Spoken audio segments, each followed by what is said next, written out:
Lárgate al diablo. Vivimos aquí gratis desde hace 3 años y no pienso irme. Ese grito todavía me retumba en el alma. Lo escuché en mi propia sala, la misma donde colgué las fotos de mi hijo cuando se graduó, sin imaginar que un día me hablaría con la mirada baja mientras su esposa me insultaba frente a todo. Y antes de empezar, te voy a pedir que dejes tu like y te suscribas al canal. Gracias. Y disfruta la historia. Aquella tarde el aire olía a polvo y a vergüenza contenida. Ella seguía de pie en medio de la sala, con los brazos cruzados y el rostro duro, repitiendo que no pensaba moverse ni un centímetro, como si la casa que levanté durante toda una vida fuera un premio que alguien le debía. Mi hijo permanecía a su lado, con la cabeza inclinada y las palabras atoradas en la garganta, sin atreverse a defenderme ni a contradecirla. Sentí que algo se rompía en mí, una parte que había aguantado demasiadas humillaciones por no verlo sufrir. De pronto, desde el jardín, apareció aquel hombre que durante meses entraba con una gorra vieja y una sonrisa servida de mentira, fingiendo ser jardinero. Esa vez no traía herramientas, solo una mirada oscura y los puños cerrados. Avanzó con paso firme, sin decir nada, como si quisiera borrarme de mi propio hogar. En ese instante entendí que no era un empleado, sino su amante, el hombre que entraba por la puerta trasera mientras yo preparaba la comida para ellos. No me moví. El miedo se transformó en una calma helada. Abrí mi bolso con lentitud y saqué un sobre que había guardado durante meses. Lo puse sobre la mesa, y cuando las fotos cayeron, el color desapareció de sus rostros. Cada imagen era una verdad que ya no podía negar. Besos, caricias, risas capturadas por las cámaras que yo misma había instalado cuando empecé a sentir que algo andaba mal. No necesité decir una palabra. El silencio lo dijo todo. Aquel momento partió mi vida en dos. Comprendí que el amor de una madre puede perdonar mucho, pero nunca la traición dentro de su propio hogar. Ese día entendí que el silencio también puede defenderse, y que a veces la verdad, cuando sale a la luz, no busca venganza, sino paz. Hubo un tiempo en que todo parecía tener sentido, cuando cada mañana comenzaba con el olor del café y el ruido de los pájaros que anidaban en el árbol frente a mi ventana. Mi hijo aún era un muchacho risueño, lleno de sueños, con la mirada limpia y una bondad que me hacía creer que nunca se dejaría corromper por la soberbia del mundo.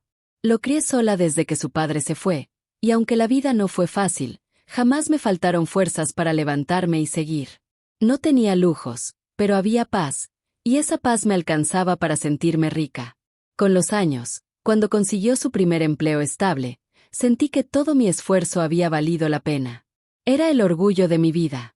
Cada paso que él daba me recordaba que las noches de insomnio, los días sin comer y las lágrimas escondidas detrás del fogón no habían sido en vano. Siempre soñé con verlo formar su propia familia, con abrirle un espacio en la casa donde crecimos, ese pequeño lugar que conservaba el aroma de los recuerdos y las risas que nos mantuvieron de pie en los años más duros. La conocí en una comida familiar. Llegó con una sonrisa amplia, un vestido que parecía demasiado caro para la ocasión y una forma de hablar que no coincidía con su dulzura aparente. Mi intuición me dijo que no era mujer de raíces hondas, que buscaba terreno fértil donde pudieran crecer sus ambiciones. Pero el amor ciega, y mi hijo estaba perdido en ella. Lo vi tan ilusionado que decidí no juzgarla. Quise creer que la vida, por fin, le estaba devolviendo algo de todo lo que nos había quitado. Al poco tiempo se casaron.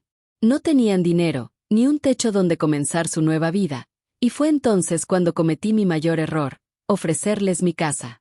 Pensé que sería temporal, apenas mientras reunían lo necesario para independizarse.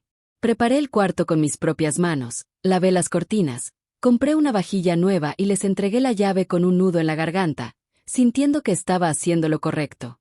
Era mi hijo, mi única familia. ¿Cómo no ayudarlo? Los primeros meses fueron tranquilos. Ella cocinaba de vez en cuando, reía alto, me abrazaba frente a los vecinos y me llamaba mamá con una dulzura exagerada. Yo quería creerle. No quería ver las pequeñas señales, las miradas condescendientes, los susurros en el teléfono, los comentarios sobre lo vieja que era la casa o lo poco que ganaba mi hijo. Fingía no escuchar, porque pensar que estaba equivocada me daba consuelo. Pensar que tenía razón me habría destrozado. El tiempo pasó y la casa empezó a llenarse de sombras. La risa se volvió ruido, Los gestos amables se transformaron en órdenes disfrazadas de favores. Dejé de entrar a la cocina para evitar escuchar cómo ella reclamaba por cualquier cosa. Había días en los que me hablaba con frialdad, otros en los que simplemente me ignoraba, como si yo fuera parte del mobiliario. Y aún así, seguía sirviendo la mesa para tres, seguía lavando su ropa, seguía callando para no incomodar. Quise convencerme de que todo era temporal, que mi hijo entendería y que, cuando tuvieran un poco más de dinero, se irían por voluntad propia. Pero la costumbre es una trampa peligrosa. Cuando uno se acostumbra a ser bueno, los demás aprenden a aprovecharlo. No lo vi venir. A veces, en la madrugada, me quedaba mirando el techo, escuchando los pasos de ellos al otro lado del pasillo. Pensaba en la mujer que fui y en la que me estaba convirtiendo, en lo fácil que es perderse dentro de la casa que uno misma construyó. Había amor, sí, pero era un amor que ya no me devolvía nada, un amor que se alimentaba de mi cansancio. Nunca imaginé que ese techo, que fue testigo de cada sacrificio, acabaría guardando los secretos más sucios. Nunca imaginé que un día me convertiría en una extraña dentro de mi propio hogar. Con el tiempo, aquella mujer que al principio parecía amable empezó a mostrar una versión de sí misma que ya no podía ocultar. Todo comenzó con pequeños gestos, con esas palabras que se clavan despacio, sin gritar, pero dejan heridas que no se ven. Cada vez que llegaban visitas, su tono cambiaba. Me presentaba como la señora Clara, no como su suegra, y lo decía con una sonrisa cortante, como quien ofrece una explicación innecesaria. Me observaba de arriba abajo, juzgando mi ropa sencilla, mi peinado, mi manera de hablar, y luego volteaba los ojos como si cada cosa en mí le resultara vergonzosa. Intenté convencerme de que era mi imaginación, de que quizá estaba siendo demasiado sensible. No quería provocar problemas entre ella y mi hijo, así que empecé a guardar silencio, a fingir que no me importaba. Pero las humillaciones no tardaron en volverse más evidentes. En una ocasión, mientras servía la comida, le escuché decirle a una amiga por teléfono que se sentía atrapada en una casa vieja, con una señora anticuada que no entendía su estilo de vida. Lo dijo sin bajar la voz, sabiendo perfectamente que yo estaba en la cocina. A partir de ese día, todo cambió. Comenzó a dejar sus cosas esparcidas por la casa, a invadir mis espacios, a redecorar sin preguntarme, a mover los muebles como si quisiera borrar cada rastro de mi presencia. Las fotos de familia desaparecieron poco a poco. Una tarde, al limpiar la repisa, noté que faltaba el retrato de mi madre. Ella fingió no saber nada, pero esa noche la escuché reír en el cuarto, burlándose de cómo me había puesto a buscarlo. Mi hijo parecía no notar nada. O no quería hacerlo. Me decía que no exagerara, que su esposa solo estaba tratando de sentirse cómoda. Y yo, que tantas veces había sido fuerte, empecé a dudar de mí misma, a preguntarme si acaso estaba siendo injusta. Pero bastaba mirar sus gestos, su manera de levantar la voz o de corregirme frente a otros para entender que no era mi imaginación. Lo hacía con intención. Con el tiempo dejó de fingir cariño. Comenzó a hablarme con un tono condescendiente, a corregirme por cosas absurdas, a pedirme que no opinara sobre su vida ni sobre su relación. En las reuniones familiares, se adueñaba de la conversación y contaba versiones distorsionadas de las cosas, haciéndome quedar como una mujer metida y controladora. Yo permanecía en silencio, tragando las palabras que quería decir, intentando mantener la paz por amor a mi hijo. Poco a poco, la casa se volvió un campo minado. Cualquier palabra podía detonar una discusión. Si preguntaba algo, me respondía con ironía. Si guardaba silencio, decía que mi actitud la hacía sentir incómoda. Empecé a encerrarme más en mi cuarto, a pasar las tardes en el patio, hablando con las plantas para no sentirme invisible. A veces escuchaba cómo ella se quejaba de mí frente a él, diciendo que yo era una carga, que no la dejaba vivir tranquila, que una mujer de mi edad debía aprender a dar espacio. Una tarde, mientras preparaba café, me atreví a decirle que estaba cansada de sus comentarios. No grité, no la insulté. Solo le pedí respeto. Ella me miró con una sonrisa amarga y respondió que, si no me gustaba cómo vivían, podía buscarme otro lugar donde pasar mis últimos años. Esa frase me atravesó más que cualquier grito. En ese momento entendí que ya no me veía como una madre ni como una mujer que la había acogido, sino como un estorbo.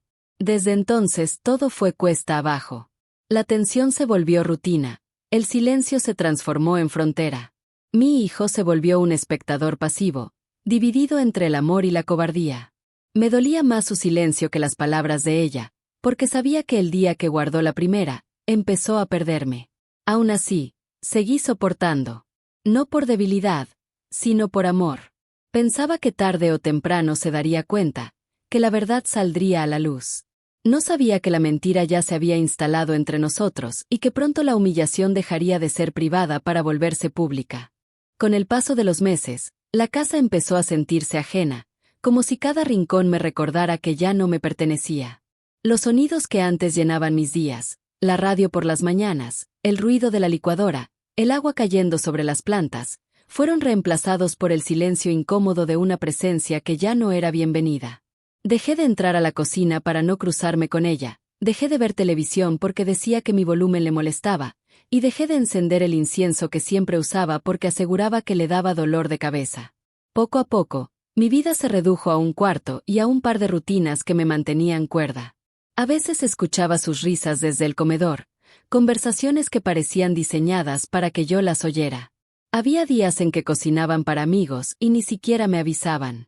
Escuchaba las copas chocar, los platos servirse, y el eco de mi nombre convertido en tema de burla. Una noche escuché cómo le decía a una de sus amigas que vivía con una señora que no se da cuenta de que su tiempo ya pasó, y todas se rieron. Esa carcajada se me clavó en el pecho como una astilla. Intentaba mantener la calma, recordar que era mi casa, mi espacio, el lugar que había pagado peso a peso con mis manos agrietadas. Pero la verdad es que ya no lo era. Hasta mi hijo había cambiado.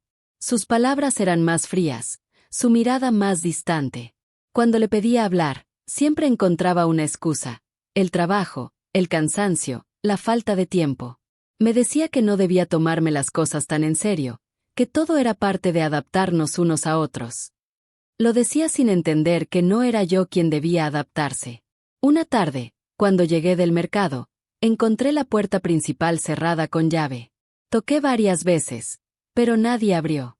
Desde adentro, se escuchaban voces, música y el olor a carne asada. Golpeé más fuerte y fue entonces cuando ella apareció por la ventana, sonriendo con esa falsa dulzura que ya no me engañaba.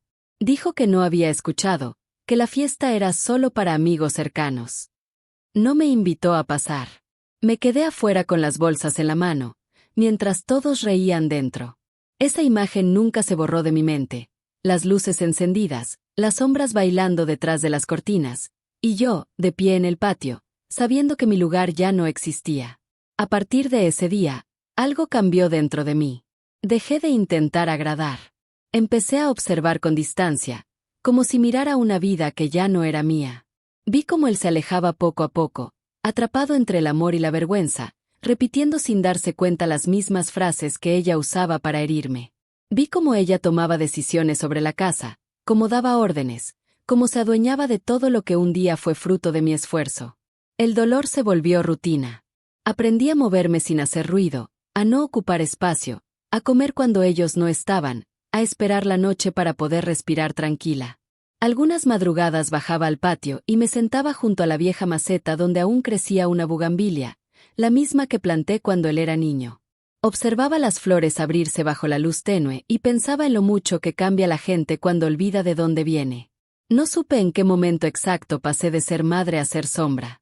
Pero lo sentí con claridad el día en que llegaron sus suegros y ella les presentó la casa como nuestro hogar. Esas dos palabras me atravesaron como un cuchillo. Nadie me mencionó, nadie me miró. Preparé café en silencio, lo serví y me retiré antes de que alguien pudiera decir algo. Escuché sus risas desde el pasillo, como si celebraran una conquista. A veces, cuando la noche caía y todo quedaba en calma, caminaba descalza por el pasillo y rozaba las paredes con la mano. Sentía la pintura desgastada, el polvo que se acumulaba en las esquinas y pensaba que, tal vez, la casa también estaba cansada de fingir. Era como si sus paredes supieran la verdad, que el amor que alguna vez la llenó se había convertido en una costumbre vacía, en una promesa que ya no tenía voz. Una noche, antes de dormir, me miré al espejo y apenas me reconocí. Había una mujer cansada, con los ojos apagados, que seguía esperando un gesto de cariño de quienes ya no tenían nada para darle. Fue entonces cuando entendí que no era la casa lo que debía abandonar, sino la idea de que todavía era amada en ella. Después de tantas humillaciones, tantos silencios tragados y tanta soledad compartida con las paredes de la casa, llegó una etapa rara, una etapa que al principio confundí con paz, porque las peleas bajaron de tono, las miradas dejaron de ser tan agresivas y los gritos se volvieron menos frecuentes, pero ahora que lo pienso con calma, no era paz, era distancia calculada. No fue que me respetaran de pronto, fue que empezaron a actuar como si yo ya no contara, como si estuvieran cerrando algo a mis espaldas y solo estuvieran esperando el momento correcto para dar el golpe final. Ciertas cosas comenzaron a cambiar sin explicación.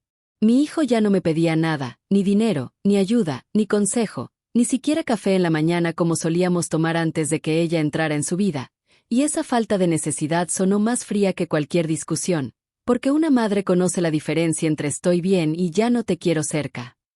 Su esposa empezó a andar más tranquila dentro de la casa, con una seguridad nueva en la forma de caminar, en la forma de abrir el refrigerador como si fuera suyo, en la forma de hablar por teléfono sin bajar la voz, y hasta su manera de mirarme cambió. Ya no me veía con rabia, sino con algo peor, lástima. Era una lástima torcida, esa mirada que alguien te da cuando ya se siente ganadora, como si hubiera firmado un papel que todavía no viste. Y en esa etapa empezó a aparecer cada vez más seguido ese hombre que se hacía pasar por jardinero, solo que ya no venía en horarios normales ni con herramientas, venía cuando mi hijo no estaba, entraba por la puerta lateral como si fuera rutina y se movía por la casa con demasiada confianza, esa confianza que no tiene un trabajador, sino alguien que sabe que nadie va a echarlo. Una tarde los escuché hablar bajo en la cocina. Yo estaba en el pasillo, arreglando una bolsa con recibos viejos, y oí esa pregunta que me encendió todas las alarmas. ¿Ya le dijiste? Fue su voz la que preguntó eso, la voz de él, y hubo una pausa larga, tan larga que pude sentir el temblor en el pecho, y luego la voz de ella respondió muy despacio, casi en un susurro, cálmate, lo voy a hacer a mi manera. No dijeron mi nombre, pero todas las palabras estaban dirigidas a mí. En ese momento entendí que no era paranoia, que de verdad estaban planeando algo. A partir de ese día dejé de dormir bien. Me despertaba en la madrugada con la sensación de que había alguien de pie junto a mi cama, mirándome. Escuchaba pasos en la sala cuando se suponía que nadie debía estar despierto y ruidos de bolsas moviéndose, como si guardaran cosas que yo no debía ver. Una noche, desde la ventana de mi cuarto, vi a ese hombre sacar cajas a escondidas y meterlas en la cajuela de un carro oscuro que nunca había visto estacionado ahí antes. No eran cajas de herramientas ni de jardín, eran cajas de ropa, de zapatos, de perfumes, de cosas que claramente no le pertenecían a él. Me quedé observando en silencio, con el corazón a mil, preguntándome por qué moverían todo eso de noche, por qué tanto secreto, por qué tanta prisa. Algo dentro de mí dijo que guardara pruebas. Hasta ese momento yo había aguantado todo con dignidad, pero dignidad no es cerrar los ojos, dignidad también es prepararse. Había una parte de mí que todavía quería creer que solo estaban pensando en irse, que quizá habían encontrado un lugar propio y que todo iba a terminar sin escándalo, sin herir más de lo que ya estaba herida. Pero otra parte, la parte que había aprendido a leer gestos y silencios, sabía que no era eso.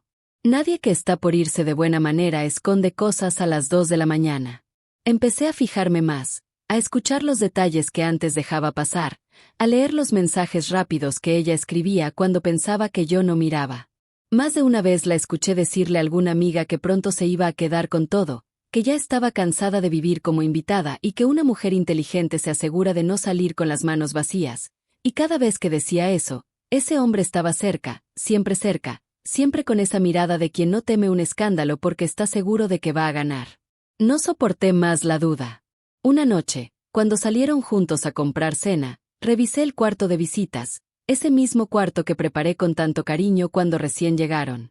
Empecé a abrir cajones con el corazón en la garganta y encontré algo que me dejó helada. Dentro de una caja de zapatos vieja había facturas a nombre mío, joyas que no eran mías, perfumes caros, un par de aretes que yo había visto en sus orejas y que juró haber comprado con su propio dinero. Había también impresos de estados de cuenta que llevaban mi nombre. Estados de cuenta que no eran míos. Fue en ese segundo cuando sentí que el cuerpo se me iba al piso. Entendí lo que estaban haciendo. Intentaban dejar todo acomodado para que, el día que se armara el escándalo final, yo apareciera como la loca, la celosa, la exagerada, la que inventa cosas por envidia, mientras ellos quedaban limpios. Estaban preparando la escena. Me iban a pintar como una vieja amargada que los quería correr sin razón, y encima seguramente iban a decir que yo los trataba mal, que no les daba privacidad, que no respetaba su espacio. Querían sacarme de mi propia casa y quedarse con todo. No lloré. Sentí ganas, pero no lloré. Algo más fuerte que el miedo despertó esa noche. Cerré cada cajón en silencio, guardé de nuevo todo como estaba y supe que había llegado la hora de dejar de ser espectadora. A partir de ese momento comencé a guardar mis propias pruebas, no solo en la memoria, sino en papel, en fotos, en grabaciones cortas, en todo lo que pudiera demostrar lo que estaba pasando dentro de esas paredes. Nadie sospechó nada, porque nadie imagina que una mujer cansada todavía tiene energía para defenderse. Ese fue el inicio de la calma antes de la tormenta, una calma aparente donde cada sonrisa escondía veneno, cada gesto amable escondía cálculo y cada palabra tranquila, luego hablamos, era en realidad una cuenta atrás. Se venían días que iban a dejar marcas.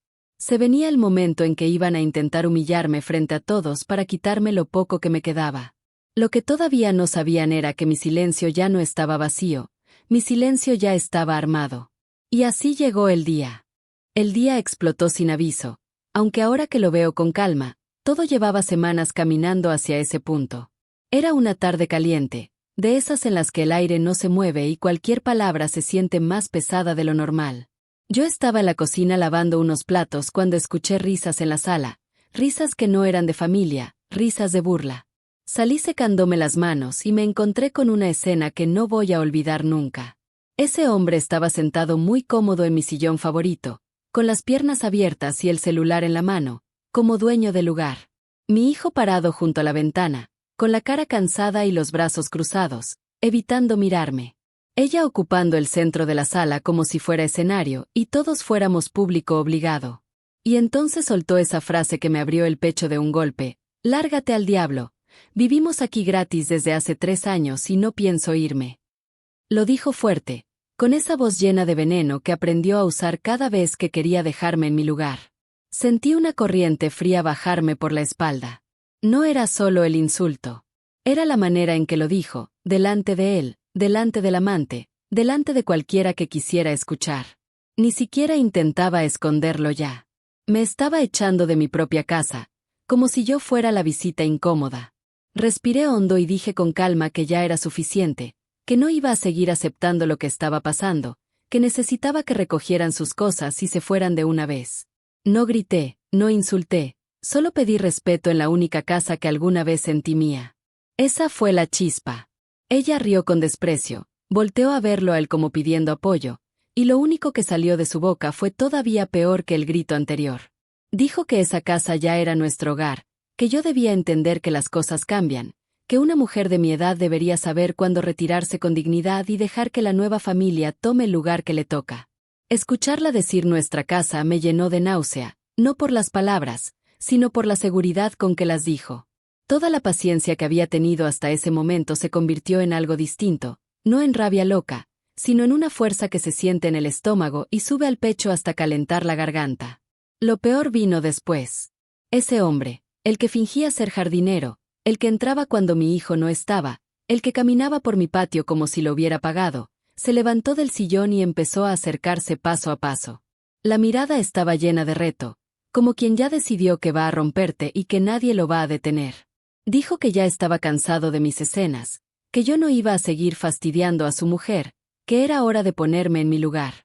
Alargó el brazo como si fuera a agarrarme del brazo y empujarme hacia la puerta. Ese instante fue largo, larguísimo, como si todo el cuarto se hubiera quedado sin sonido. No me moví, ni un paso atrás. Lo miré directo y, sin levantar la voz, dije que me tocara y esa misma noche iba a salir esposado. Él sonrió con burla, porque estaba seguro de que nadie me iba a creer, seguro de que mi propia casa ya no contaba como mi palabra. Y justo cuando dio otro paso hacia mí, abrí el bolso. Ese bolso había estado conmigo todos esos días como si fuera parte de mí. Nadie sabía qué había dentro. Ni mi hijo, ni ella, ni él. Metí la mano con calma, sin prisa, y saqué el sobre grueso que había guardado como última línea entre la vergüenza y mi nombre. Lo coloqué sobre la mesa del centro y abrí sin temblar. En ese sobre estaban las noches que fingieron que no existieron. Estaban las fotos de ambos abrazados en mi sofá, besándose en mi cocina, riéndose en mi cama. Estaban las capturas de pantalla de mensajes donde la llamaba mi amor, donde ella le decía que pronto todo iba a ser de nosotros, donde los dos se burlaban de mí y de mi hijo al mismo tiempo, como si ambos fueran simples piezas que estaban usando para asegurar techo, comida y una vida cómoda sin tener que pagar nada. Las primeras imágenes ni siquiera las toqué. Las dejé caer frente a todos, una tras otra, hasta llenar la mesa como si fueran cartas en una apuesta que alguien estaba seguro de ganar y de pronto descubre que la mesa tenía cámara. El silencio que siguió fue tan pesado que casi podía escucharse el corazón de cada uno. Su cara, la de ella, perdió el color en un segundo. Los labios le temblaron y los ojos se movieron rápido buscando una salida que no existía. Esa seguridad cruel con la que me gritó «lárgate al diablo» se deshizo como si fuera azúcar en agua caliente. Él dio un paso atrás y bajó la mano. Ya no había amenaza en su mirada. Había miedo. Había miedo real. Miedo de hombre que sabe que la jugada se volteó. Mi hijo miraba las fotos con una mezcla de rabia y vergüenza que no sé si algún día voy a olvidar. Apreté la mandíbula porque, aunque todo dentro de mí quería abrazarlo y decirle que ya todo había pasado, también había una parte herida que no podía ignorar, que él me dejó sola demasiadas veces, que escuchó cosas que nunca debió permitir, que cerró los ojos cuando yo más necesitaba que los abriera.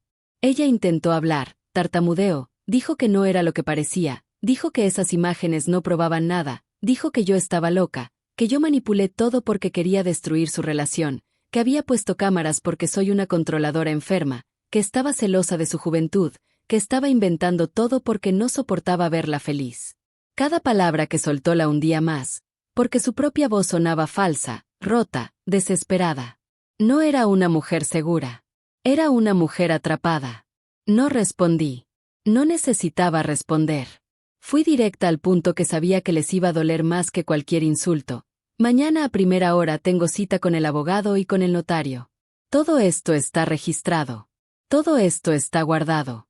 Y si alguien intenta tocarme, amenazarme o decir que esta casa no es mía, voy a enseñar cada foto, cada mensaje y cada recibo, con nombres, fechas y números. Aquí nadie se va a quedar con nada que yo construí. Aquí nadie me va a sacar de donde yo pagué cada ladrillo. Ver sus caras en ese momento fue como ver una puerta cerrarse desde el lado correcto. Ya no era yo la que suplicaba quedarse en la casa. Eran ellos los que entendían que el juego había terminado. Mi hijo no dijo nada durante varios segundos que se hicieron eternos. Solo respiraba fuerte, con la mirada clavada en las imágenes y las manos apretadas, como si quisiera romper algo y no supiera qué. Ella lo miraba buscando apoyo, pero ya no lo encontró. Ese fue el primer instante en mucho tiempo en el que él no obedeció. Sentí un temblor en el cuerpo, no de miedo, sino de alivio. Algo dentro de mí empezó a aflojarse por primera vez después de meses de tensión, como cuando se suelta un nudo que parecía parte del cuello. Y entonces recordé algo que había olvidado. El silencio que quedó después de aquellas palabras fue tan largo que podía escucharse hasta el tic-tac del reloj del pasillo. Nadie se movía. Nadie respiraba. Sentí el olor del polvo mezclado con perfume caro, y por un instante todo me pareció ajeno, como si la escena estuviera ocurriendo en otra casa, en otra vida. Ella seguía de pie, pálida, sin saber qué decir. El amante bajó la cabeza, fingiendo buscar algo en el piso para no mirarme, y mi hijo seguía en medio de los dos, inmóvil, como si el tiempo se hubiera detenido justo ahí. Me acerqué despacio a la mesa, recogí el sobre y volví a guardarlo en mi bolso. Lo hice sin apuro, con esa calma que llega cuando ya no queda nada por discutir. Dije que no necesitaba gritar, que las pruebas hablaban solas, que todo lo que había soportado tenía nombre, fecha y testigo. Y que si de verdad querían irse por las buenas, aún estaban a tiempo, porque la próxima vez que me faltaran al respeto no iba a llamarles familia, iba a llamar a la policía. Ella me miró con rabia, con esa mezcla de impotencia y miedo que siente quien por primera vez pierde el control. Intentó dar un paso al frente, pero el cuerpo le tembló. Su voz se quebró cuando dijo que mi hijo nunca la dejaría, que él sabía quién era la loca en esta historia. Lo dijo esperando que él la defendiera, pero esta vez no hubo eco. Él no dijo nada. Solo levantó la mirada, y en ese segundo supe que finalmente había visto todo. ¿Es cierto?, pregunté despacio, casi sin voz, pero con el peso de una vida entera encima. Él no respondió, no porque no supiera qué decir, sino porque ya lo sabía. La vergüenza no necesita palabras. Bajó los ojos, respiró hondo y soltó una frase que no esperaba escuchar. Mamá, no sabía que era así. Era tarde, pero por primera vez en mucho tiempo su voz sonaba limpia. Ella lo miró horrorizada, tratando de fingir que todo era un malentendido, pero su gesto la traicionó. Se acercó a él con lágrimas falsas, diciendo que no podía dejarla sola, que ella lo amaba, que todo era una manipulación mía, pero su llanto sonaba hueco. Ya nadie le creía. Era el sonido de una mentira muriendo frente a todos. El hombre, ese amante disfrazado de jardinero, aprovechó el caos para salir de la casa sin decir palabra. Lo vi desde la ventana, caminando rápido, con la cabeza gacha, con esa prisa de quien sabe que la historia ya no lo necesita. Su cobardía fue el último clavo en su farsa. Ella se quedó sin voz. Mi hijo la observó un momento y después se apartó de su lado. No gritó, no la insultó. Solo le pidió que se fuera. Lo dijo despacio, como si cada palabra pesara toneladas, y ella entendió que ya no había nada que rescatar. Tomó su bolsa, la misma que tantas veces vi sobre mi mesa, y caminó hacia la puerta sin mirar atrás. Cuando la cerró, el sonido fue seco, final. Durante un largo minuto no nos movimos. Sentí que por fin el aire volvía a entrar en mis pulmones.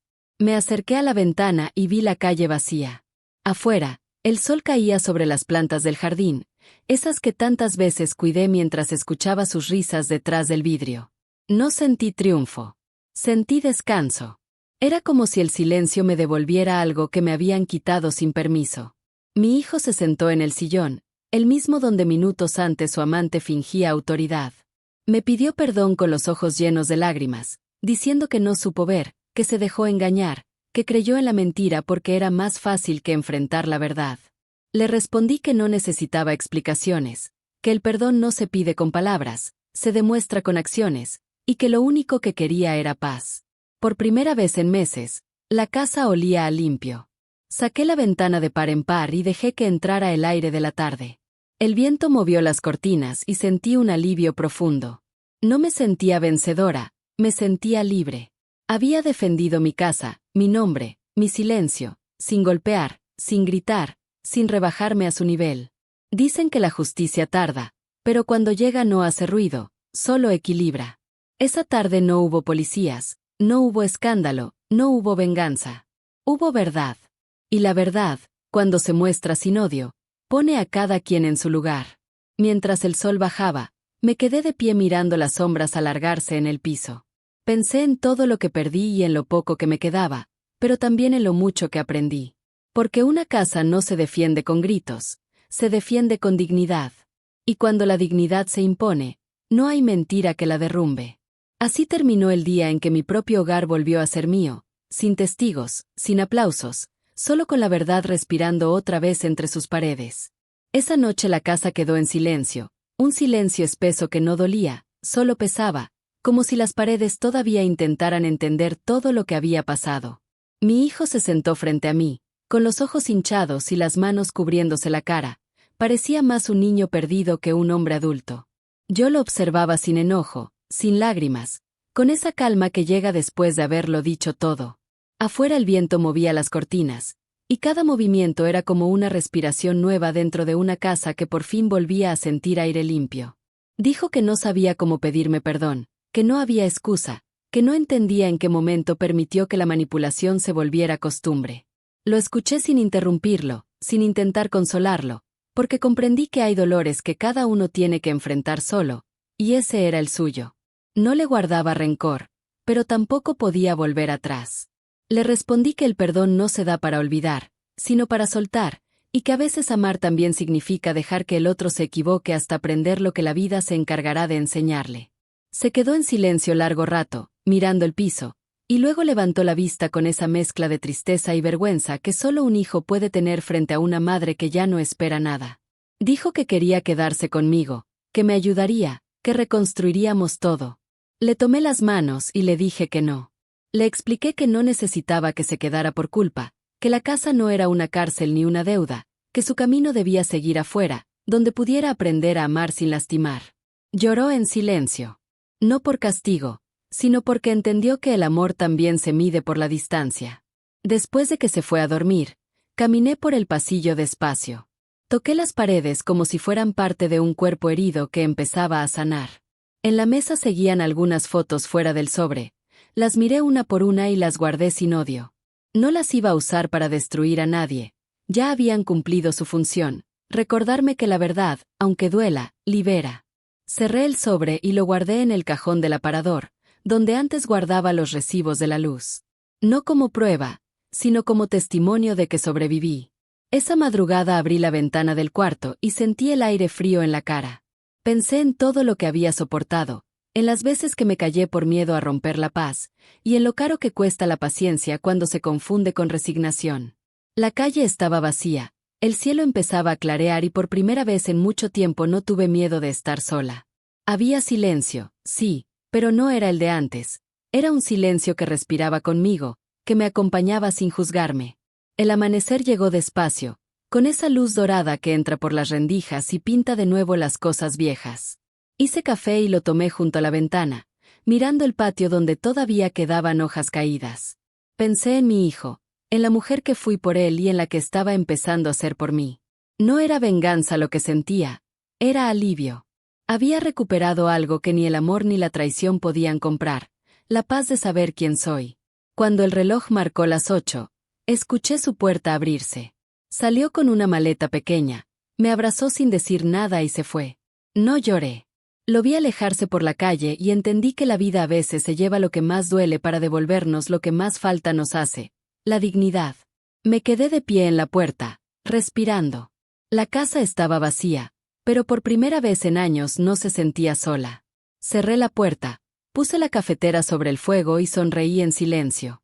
No porque todo estuviera bien, sino porque ya nada estaba mal. Y así terminó el ruido. Los días que siguieron fueron raros, como si el tiempo se hubiera detenido en las esquinas de la casa, esperando permiso para avanzar.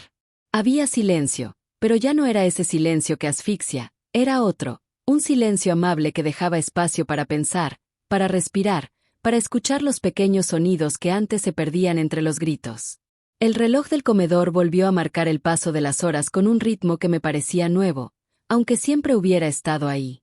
Era como si el mundo entero estuviera aprendiendo a moverse otra vez junto conmigo. Durante las primeras mañanas me costaba levantarme. El cuerpo seguía cargando el peso de todo lo que había callado.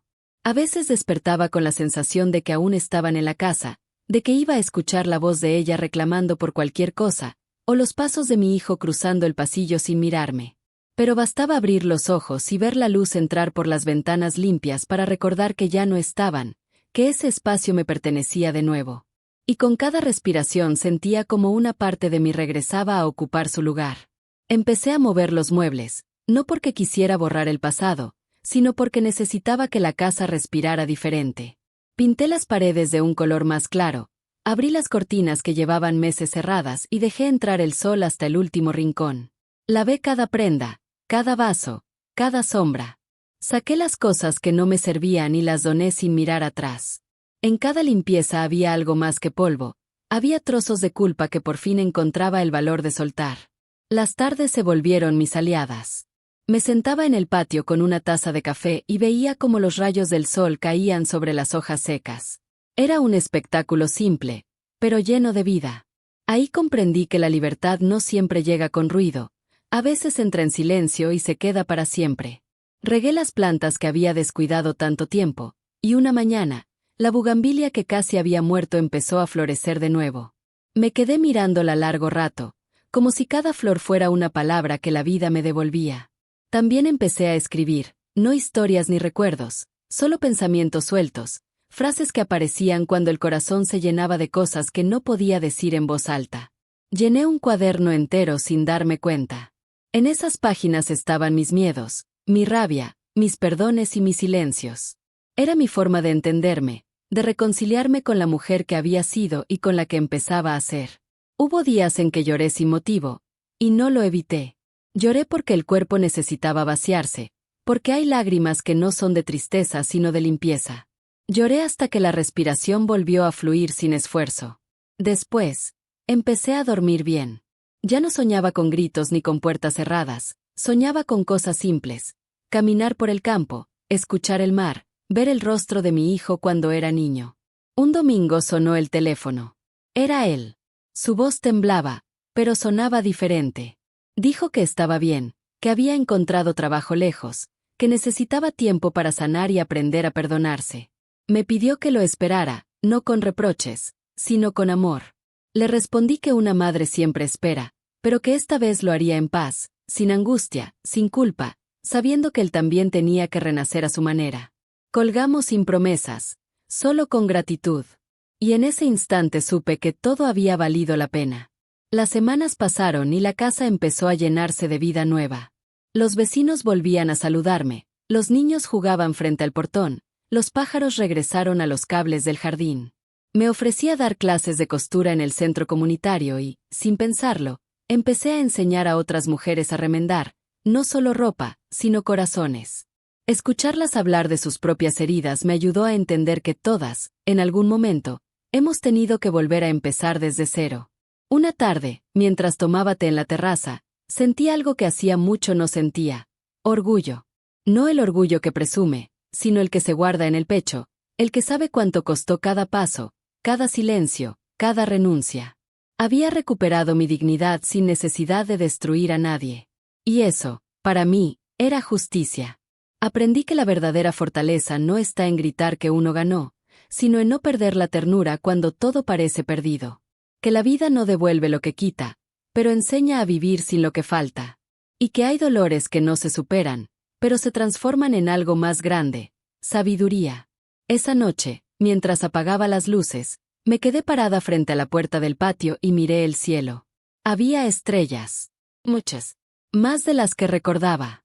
Y entendí que no todas las cosas buenas llegan temprano. Algunas esperan a que uno esté listo para verlas. Cerré los ojos, respiré hondo y supe que lo peor ya había pasado. La casa era mía. Pero más que eso, por fin yo era mía. Pasaron varios meses desde aquella tarde en que todo cambió. Las estaciones fueron marcando el paso del tiempo con una calma que nunca antes había sentido. La casa ya no olía a encierro, sino a pan recién hecho y a café por las mañanas. Me levantaba temprano para abrir las ventanas, dejar que el viento recorriera los pasillos y escuchar el sonido de los pájaros posándose en las rejas. La vida había vuelto a entrar sin permiso, silenciosa, pero firme, como si siempre hubiera estado esperando a que yo la invitara otra vez. Una mañana de julio, mientras colgaba ropa en el patio, escuché que alguien tocaba la puerta. No esperaba a nadie. Al abrir, lo vi, era mi hijo. Tenía el rostro más delgado, el cabello despeinado y los ojos cansados, pero en su mirada había algo distinto, una paz que no había conocido en mucho tiempo. Traía en las manos un ramo pequeño de flores, no compradas, cortadas del camino, y en los labios una disculpa que no necesitaba palabras. Nos quedamos frente a frente sin hablar, solo respirando ese aire que durante tanto tiempo había sido pesado. Me pidió permiso para entrar y se lo di. Caminó hasta la sala, se detuvo junto a la mesa donde aquella vez cayeron las fotos, y acarició el borde de la madera como si intentara borrar el recuerdo. Dijo que había querido venir antes, pero no se sentía digno. Que había pasado noches enteras pensando en lo que me hizo, en cómo permitió que la mentira le quitara la voz. Le respondí que no era dignidad lo que necesitaba para regresar, sino humildad para entender. Le pedí que se sentara, y por primera vez en mucho tiempo hablamos sin miedo. Me contó que había terminado con ella definitivamente, que descubrió mentiras más profundas, que lo había dejado en deudas, en vergüenza y en soledad, pero que también le agradecía porque ese vacío lo obligó a mirarse por dentro. Dijo que trabajaba en un taller mecánico y que, aunque ganaba poco, dormía tranquilo. Lo escuché en silencio, y cuando terminó, le dije que estaba orgullosa, no por lo que hacía, sino por el hombre en que se estaba convirtiendo. Me pidió perdón otra vez, con lágrimas de verdad, de esas que no se piden, se escapan. Le tomé las manos y le dije despacio: te amo, pero ya no dependo de ti. El amor de una madre no se apaga, pero aprende a arder sin consumirse. No quiero que me cuides, quiero que vivas con la conciencia de no repetir lo que destruye. Él bajó la cabeza, apoyó la frente en mis manos y lloró en silencio, como cuando era niño y le curaba las rodillas raspadas. No hablamos más. No hizo falta. El perdón no necesita explicación cuando nace de un corazón que ya no carga rencor. Pasó el resto del día conmigo. Almorzamos en el patio, arreglamos las plantas, hablamos de cosas pequeñas. Al caer la tarde, se levantó para irse. Me abrazó fuerte, como si ese abrazo quisiera decir todo lo que las palabras no podían. Le deseé suerte y le pedí que no desapareciera, pero tampoco que se quedara por compromiso. Ve y vive, le dije. La vida es más grande que los errores. Cuando se fue, me quedé mirando la calle vacía. El sol se escondía detrás de los árboles y el cielo tenía ese color entre naranja y violeta que anuncia el final de un día bueno. Sentí que algo dentro de mí se cerraba con suavidad, como una herida que por fin cicatriza sin dejar de doler. Esa noche me senté junto a la ventana con una taza de té y pensé en todo lo que habíamos pasado. Entendí que el perdón no es un premio que se da, es un alivio que uno se permite. Perdonar no significa olvidar, significa no vivir atada al dolor. Comprendí que el amor no se mide por cuánto aguantamos, sino por cuánto somos capaces de soltar cuando ya no nos hace bien. Y aunque su ausencia volvió a llenar la casa de silencio, no era un silencio vacío. Era un silencio en paz. Un silencio que no pedía explicaciones ni justificaba heridas. Un silencio que se quedaba conmigo, como un abrigo ligero en la noche. A veces, cuando cierro los ojos, lo recuerdo pequeño, corriendo por este mismo patio, riendo, cayendo, levantándose, y pienso que la vida se repite en ciclos. Los hijos se van, los amores se rompen, las casas envejecen, pero la fuerza de una mujer que se levanta una y otra vez nunca desaparece. Porque no hay pérdida que dure para siempre cuando uno aprende a no perderse a sí mismo. El tiempo siguió su curso, sin ruido, como si la vida misma entendiera que ya no necesitaba más pruebas para demostrar nada. Los días se fueron llenando de cosas simples. El olor del pan tostado, el canto de los pájaros en la ventana, las flores nuevas creciendo en el jardín. Aprendí a disfrutar del silencio sin sentir soledad. Ya no esperaba nada de nadie. La paz que había buscado por años estaba ahí, dentro de mí, quieta y suave como un respiro al final de una tormenta. Un día, mientras regresaba del mercado, una vecina me contó que había visto a mi exnuera en el centro, caminando sola, con la mirada perdida y la ropa descuidada. Dijo que trabajaba en una tienda de ropa barata, que se la veía nerviosa, que a veces se escondía cuando alguien la reconocía. No sentí alegría ni venganza. Sentí compasión. Porque entendí que el castigo más duro no lo impone la gente, lo impone la conciencia cuando uno ya no puede engañarse. La vida tiene su manera de equilibrar sin testigos, sin jueces ni aplausos. A ella le tocó pagar con la misma moneda con la que vivió, la mentira. Su amante la abandonó poco después de irse, y la casa donde creía que iba a empezar una vida nueva era de otra mujer. Se quedó sin amigos, sin familia, sin refugio. Nadie la corrió. Simplemente la verdad la dejó sin suelo. Y cuando el orgullo se derrumba, no hay puerta que vuelva a abrirse. A veces pienso que si la tuviera enfrente, no tendría nada que decirle. No porque la haya perdonado, sino porque ya no tengo espacio para el rencor. No se puede odiar a quien la vida ya castigó de sobra. Ella perdió más que una casa, perdió la mirada limpia de la gente, perdió el respeto, perdió el amor que fingía tener. Y aunque su caída fue silenciosa, sé que en su interior el ruido no la deja dormir. Mi hijo, en cambio, empezó a reconstruirse despacio. Me llama cada semana, me cuenta que está bien, que aprendió a cocinar, que ahorra para comprar un terreno pequeño. Cada vez que escucho su voz siento que la herida se vuelve cicatriz. No hablamos del pasado. No hace falta. Cuando un hijo cambia desde el alma, el pasado deja de doler y se convierte en lección. La justicia que más pesa no es la que uno exige, es la que llega sola, la que no necesita testigos para cumplirse. A veces pienso que la vida me devolvió todo lo que me quitó, pero transformado. Donde antes hubo humillación, ahora hay dignidad. Donde hubo traición, hay aprendizaje. Donde hubo dolor, hay calma. Las noches ya no son oscuras. Ceno temprano, cierro la puerta, y antes de dormir siempre agradezco en silencio. No por haber ganado, sino por haber entendido. Porque sobrevivir no es resistir el golpe, es levantarse sin odio. Una tarde encontré, entre los papeles del aparador, aquel sobre que guardé con las fotos. Lo abrí por curiosidad. Las imágenes seguían ahí, intactas, como si nada hubiera pasado. Las miré por última vez y, sin pensarlo mucho, las rompí una a una. No por debilidad, sino porque ya no las necesitaba. No hay mayor victoria que poder destruir tus pruebas sin miedo a que la historia se repita. Esa fue mi justicia. No los tribunales, no las palabras, no los vecinos. Mi justicia fue verme al espejo y reconocerme, saber que la mujer que me mira volvió a ser la misma que un día creyó en el amor, pero ahora más fuerte, más serena, más libre. Dicen que la vida cobra sin testigos. Es cierto. Pero también recompensa en silencio a quien no pierde su dignidad mientras todo se desmorona. Pasó más de un año desde aquella tarde en que defendí mi casa con nada más que mi voz y la verdad en las manos. A veces siento que todo ocurrió en otra vida, como si la mujer que temblaba en su propia sala fuera alguien lejano, una sombra que todavía recuerdo con ternura, no con vergüenza. Porque ahora entiendo que lo más duro no fue echarlos ni soportar las humillaciones. Lo más duro fue aceptar que yo misma permití muchas cosas por miedo a quedarme sola, y aprender a soltar esa culpa me tomó más tiempo que limpiar la casa. Hoy mis días son distintos. Me despierto temprano, abro las ventanas y dejo que entre el aire fresco de la mañana. Pongo música bajito en la cocina mientras preparo café, y ese sonido suave, ese olor caliente, esa luz que entra por las cortinas, es mi manera de decirme que sobreviví. No vivo rodeada de lujos ni estoy rodeada de gente, pero vivo en paz, y eso vale más que cualquier cosa que puedan prometerte. Estoy dando clases de costura en el centro comunitario.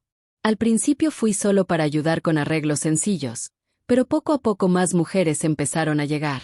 Algunas iban porque querían aprender, pero la mayoría llegaba porque necesitaba hablar. Me di cuenta de que todas cargamos algo que no mostramos en la calle: cansancio, miedo, soledad, decepción. En esas tardes, mientras enseñaba a coser una orilla o a reforzar un cierre, escuchaba historias que se parecían a la mía, mujeres que dieron todo por alguien que después las trató como si fueran reemplazables.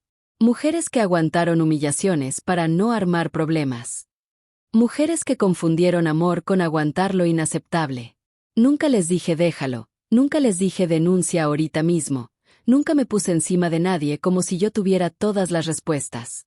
Solo les dije una cosa: nadie tiene derecho a hacerte sentir extranjera en tu propia vida. Y esa frase empezó a correr sola, de boca en boca. Empecé a notar cómo se enderezaban los hombros cuando la escuchaban, cómo cambiaba la mirada, cómo volvían a respirar hondo después de tanto tiempo. A veces la justicia no es ver caer al que te hizo daño. A veces la justicia es ver a otra mujer evitar el mismo dolor porque tú le contaste lo que te pasó. Mi hijo viene a verme los domingos. Llega limpio, tranquilo, con ojeras de trabajo honesto y las manos manchadas de grasa del taller. Ya no baja la mirada cuando entra, ya no trae vergüenza pegada en la piel. Se sienta conmigo en el patio, arregla cosas de la casa, cambia un foco, revisa la llave del agua, pregunta si necesito algo. No lo hace por obligación. Lo hace porque entendió. Porque volvió a recordar quién es. Y cada vez que se va, se despide con un te quiero, ma, que antes sonaba automático y ahora suena verdadero. No somos perfectos ni pretendemos serlo. Somos dos personas aprendiendo a quererse de nuevo con respeto. Eso, para mí, es suficiente. De ella supe muy poco. Dicen que cambió de colonia, que perdió amistades, que anda dando vueltas de un lado a otro buscando dónde quedarse, que ya no presume nada porque ya no tiene a quien impresionar. No me alegra su caída, pero tampoco la cargo. Hubo un tiempo en que yo misma me sentía culpable por no desearle un final bonito, como si yo tuviera la obligación de desearle lo mejor a alguien que casi me quita todo. Hoy entiendo que no le debo nada. Ni odio ni bendición. Solo distancia. Y la distancia, en estos casos, es una forma de paz. A veces me preguntan si no me arrepiento de haberlos enfrentado, si no tuve miedo de quedarme sola en esta casa grande, llena de recuerdos y silencios. Y siempre respondo lo mismo: peor que estar sola es vivir rodeada de gente que quiere verte rota. La soledad no mata. Lo que mata es entregarse poquito a poquito hasta que ya no te reconoces. Tal vez esa sea la parte que más quiero que escuches. Nunca confundas aguantar con amar. Nunca creas que para ser buena madre, buena esposa, buena suegra, buena mujer, tienes que tragarte todo en silencio y sonreír para no hacer escándalo. Ese tipo de silencio enferma, seca, envejece el alma. Callar por miedo no es paz. Paz de verdad es poder respirar en tu propia casa sin pedir permiso. Mucha gente piensa que dignidad es levantar la voz y romper todo. No siempre. A veces dignidad es quedarte de pie sin bajar la mirada cuando te están gritando que no vales nada. A veces dignidad es poner las pruebas sobre la mesa y decir hasta aquí, sin insultar, sin rebajarte, sin permitir que te arranquen el nombre. A veces dignidad es elegir tu calma por encima del que va a decir la familia. Si estás escuchando esto y sientes un nudo en el estómago, si ya te acostumbraste a la humillación diaria al punto de creer que es normal, quiero que te lleves una cosa conmigo: no busques venganza, busca paz. Venganza quema, paz sostiene. Venganza hace ruido, paz te deja dormir. Venganza quiere que el otro sufra, paz quiere que tú vuelvas a respirar sin miedo. Yo no gané dinero con lo que pasó, no me volví rica, no encontré un amor nuevo que vino a salvarme en el último minuto. Esa no es mi historia. Mi historia es otra, más silenciosa y más real. Sigo en la misma casa, sigo con las mismas manos marcadas por los años de trabajo, sigo con mi ropa sencilla y mi café de siempre, pero ahora ninguna voz me llama estorbo, ninguna mirada me trata como carga, ningún grito intenta sacarme de lo que construí con toda una vida. Y eso, para mí, vale más que cualquier final bonito inventado para película. Ser buena madre no es desaparecer para que otros estén cómodos. Ser buena madre no es regalar tu dignidad para que nadie se enoje. Ser buena madre no es aceptar que te falten al respeto porque es la pareja de tu hijo. Ser buena madre es enseñar con el ejemplo que el amor nunca debe doler tanto como para borrarte. Esta fue mi historia. Si tocó tu corazón, si te hizo pensar en alguien, si te recordó algo que llevas tragando hace años sin poder decirlo en voz alta, quiero pedirte algo desde el fondo de mi alma.